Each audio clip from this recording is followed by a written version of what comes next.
தளபதி ரசிகர்கள் எல்லாருக்குமே இனிய பொங்கல் நல்வாழ்த்துக்கள். கோட் படத்துல இருந்து ஒரு புது போஸ்டர் பாத்தீங்கன்னா இப்ப ரிலீஸ் ஆயிருக்கு. சோ அந்த போஸ்டர் எப்படி இருக்கு அப்படிங்கறத பத்தி இந்த வீடியோல டீடைலா பார்க்கலாம். கோட் படத்துல இருந்து நியூ இயருக்கு first look and second look poster release ஆச்சு. அந்த ரெண்டு போஸ்டருமே ரசிகர்கள் எதிர்பார்த்த அளவு இல்ல அப்படின்னு தான் சொல்லணும். இதனால வெங்கட் பிரபு ரொம்பவே அப்செட்ல இருந்தாரு. சோ எப்படியாவது அடுத்து ரிலீஸ் பண்ண போற போஸ்டர் மூலமா ஃபேன்ஸோட எதிர்பார்ப்பை அதிகப்படுத்தணும் அப்படிங்கிற மாதிரி முடிவு பண்ணாரு. அதனாலேயே பாத்தீங்கன்னா பொங்கலுக்கு மறுபடியும் ஒரு அப்டேட்டை கொடுக்க போறோம் அப்படின்ட்டு கோட் படத்தோட டீம் ஒரு அபிஷியல் அனௌன்ஸ்மெண்ட் கொடுத்தாங்க. சோ இந்த அனௌன்ஸ்மெண்ட் வந்ததுமே எப்படியும் ஒரு புது போஸ்டர் தான் ரிலீஸ் ஆகும் அப்படிங்கிற மாதிரி நம்ம சொன்னோம். நம்ம சொன்ன மாதிரியே இப்போ ஒரு புது போஸ்டர் ரிலீஸ் ஆயிருக்கு. உண்மையை சொல்லணும் அப்படின்னா first look and second look போஸ்டரை விட இந்த போஸ்டர் தரமா இருக்கு அப்படின்னு தான் சொல்லணும். ஏன்னா இந்த போஸ்டர்ல தளபதி, பிரசாந்த், பிரபுதேவா, அஜ்மல் அமீர் அப்படின்னு 4 பேருமே இருக்காங்க.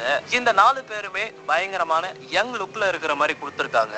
சோ இந்த போஸ்டர் பார்க்கும்போது படத்துல 4 பேருமே ஒரே ஸ்குவாட் அப்படிங்கிறது நல்லாவே தெரியுது. அது மட்டும் இல்லாம இன்னொரு முக்கியமான விஷயம் என்ன அப்படின்னா தளபதி இந்த போஸ்டர்ல வேற லெவல்ல இருக்காரு. சோ 3 விதமான லுக்ல தளபதி படத்துல வர போறாரு அப்படிங்கிறது இப்பவே கன்ஃபார்ம் ஆயிடுச்சு. ஓகே நண்பா, இந்த போஸ்டர் கண்டிப்பா எல்லாருமே பார்த்திருப்பீங்க.